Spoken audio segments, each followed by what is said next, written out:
A smart salesperson would say what? Would you spell it for me, please? I said, sure. I couldn't have said, yeah, it's Q-U-B-E. He would then know that I am a foreigner, right? No. So I said, sure, it's Q-U, B as in boy, E-I, N as in Norman. He put it down. It wasn't but 2 days later he called me up. He said, Mr. Cuban? Gotta tell you, Mr. Cuban, we just got the car you're looking for. Now go back to 83. That was a 450 SEL. He said, metallic blue on the outside, navy blue on the inside. It is a beauty. And he said, Mr. Cobain, or Mr. Cuban, I'm dying to show it to you. I said, dear friend, I'm a very busy man. I travel some 150 days a year around the world. I have no time to really come over and look at a car. He said, Mr. Cuban, just maybe I can bring the car over to you. I said, 3:30 today, I'll be glad to see you, but remember, 3:25, you're going to be 5 minutes too early, and 3:35, you're going to be 5 minutes too late. He said, 3:30 it will be, and by golly, 3:30 it was. And it was obvious to me that his manager did not trust him, because he came right along with him. Showed me the car, let me drive it around the block. I fell in love with this machine, and I wasn't even going through midlife crisis. I took him to my office and I wrote him a check. In 83, that was $42,000. Same car today, $120,000. He picked up the money, he walked out of my office, he went into the lobby of my office. There were 4 secretaries there, strategically located, one in every corner. In a voice everyone could hear, he looked to me, he said, Mr. Cobain, I admire you.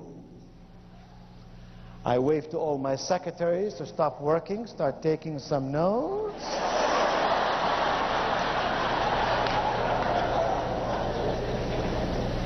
I said, really? Why? I got time.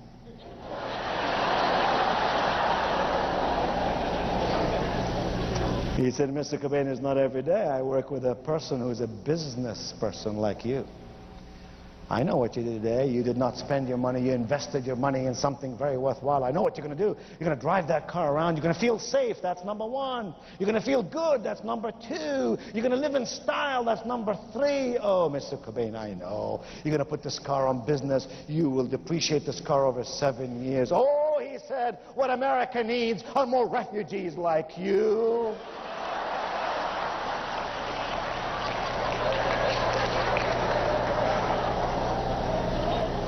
I felt like giving the guy a $10,000 tip, you know what I'm saying? I said, oh, well, thank you very much. You honor me with your comments. I really appreciate it. He took 2 steps forward. He stopped. He looked back at me. Now everybody is sitting there taking notes. He said, Mr. Cobain. He said, Mr. Cobain, you know, when I work with a guy as smart as you, the least I can do is to be totally honest with you. I said, hey, I'm into honesty. Honesty, integrity, ethics. You're talking my language. What do you got on your mind? He said, Mr. Cobain, I feel badly about this because I really didn't tell you the whole story. I said, the whole story? It's beginning to sound like Paul Harvey. I said, what are you trying to tell me? He said, well, you see, he said, Mr. Cobain, I don't know how to tell you this, but this car comes in a set.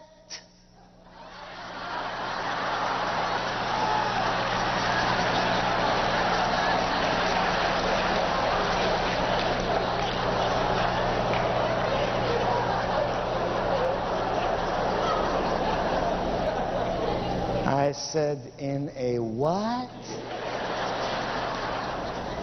He said, you heard me correctly. When those German engineers made this machine. They made it with such precision, they never intended for it to be parked in your garage all by its lonely self. I said, I don't want anyone or anything to be lonely. Now we got a problem. I said, what are you saying to me? Oh, he said, when they made this car, this four-door sedan, they made for it a sister car.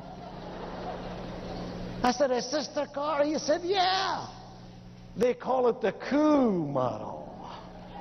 Oh, he said, Mr. Kevin, I want you to imagine this now. Summertime, you're at your place down North Myrtle Beach, South Carolina, driving that baby with no top at all. In the wintertime, he said, you drive that car with its sturdy metal top, and in the autumn and in the spring, it's beautifully made, gorgeously designed fabric top. I said, you find me a metallic gray and you just sold another car. And he wet his pants right there in my office.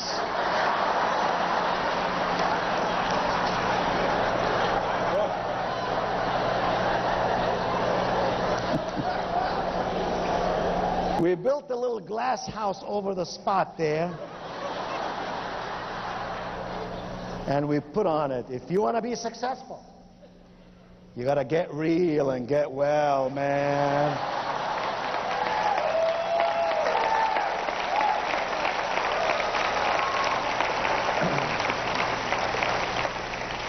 Oh, yeah. I said, hey, come back in my office, let's talk.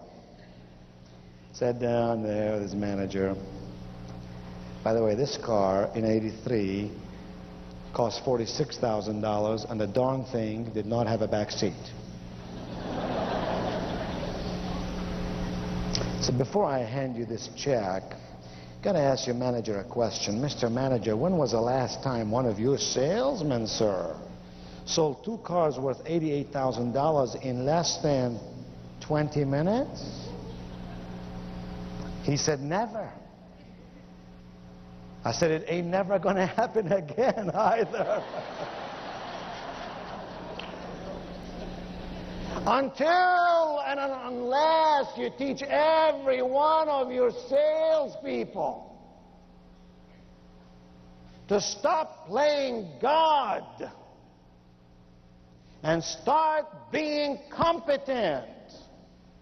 You could not judge a guy with tennis shoes, blue jeans, and a t-shirt.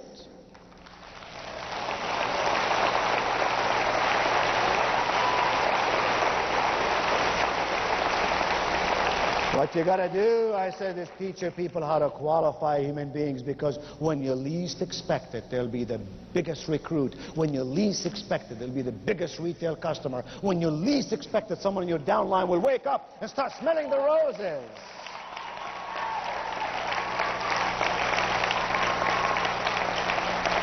I looked over to the salesman. I said, I got to ask you a question. What gave you the courage to stand in my office in front of my people, having just sold me an expensive car,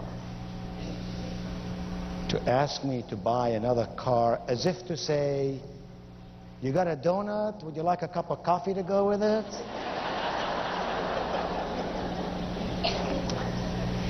He said, Mr. Cobain, since I saw you on that Saturday afternoon, I have done nothing but check you out.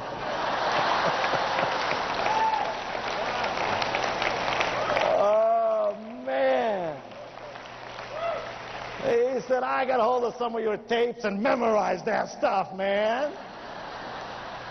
I got your sales book. I can recite it to you now. It works. That stuff works, he said.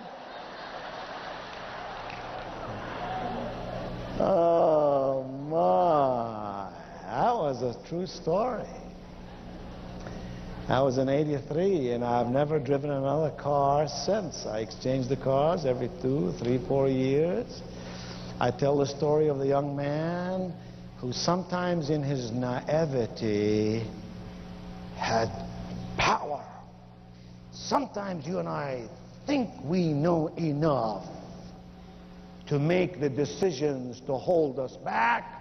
And the moment we lose our innocence and our childlike wonder, we become constipated. Mentally constipated, that is. Let's go to page 2. Top of page 2. We spend 78% of our time, you and I, 78% of our time every day at communicating. 78% of our time, therefore, it goes without saying, you and I have got to learn how to communicate effectively. Item 2, 7 out of 10 messages, according to the University of Minnesota, 7 out of 10 messages actually don't get through. Oh my! What lousy efficiency. That suggests that you and I operate at a 30% efficiency rate.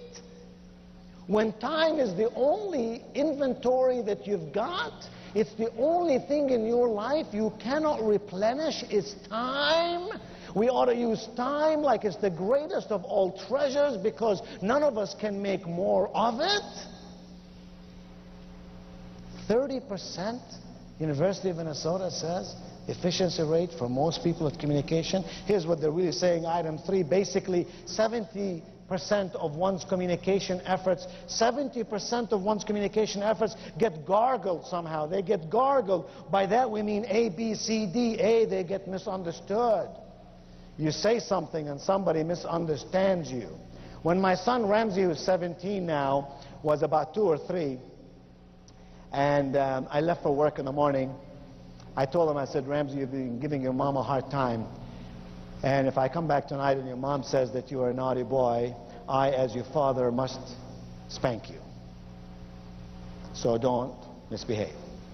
Came back in the evening, and my wife made a point of telling me in front of him that Ramsey was a naughty boy. And I called him over here and I said, Ramsey, remember the deal we made this morning? We made a little covenant, you and I. If you don't behave, I have to spank you. Now, I want you to remember something. I'm your father. I love you. I get no joy out of spanking you. The only reason I'm going to spank you is because I love you so much. And then I let him have it on his derriere 2 or 3 times. I'll never forget, as long as I live, as this 3-year-old boy looked up at me with tears coming down both of his cheeks, as if they were pearls tumbling down this youthful valley. And he said, Daddy. I said, yes, Ramsey. He said, Daddy, I don't want you to love me anymore.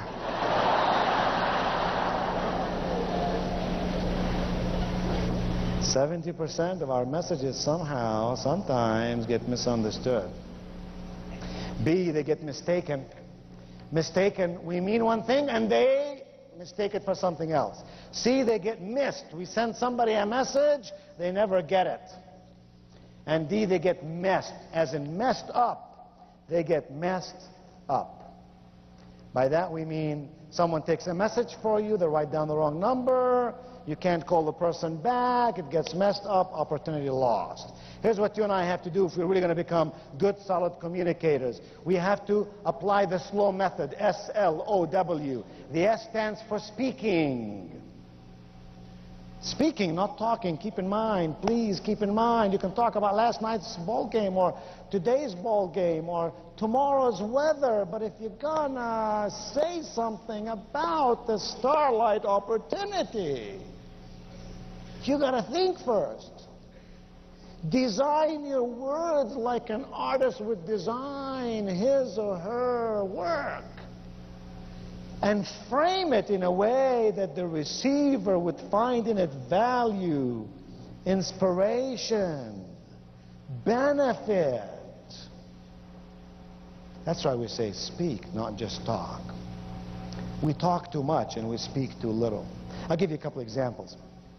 For example, how many times have you heard someone say,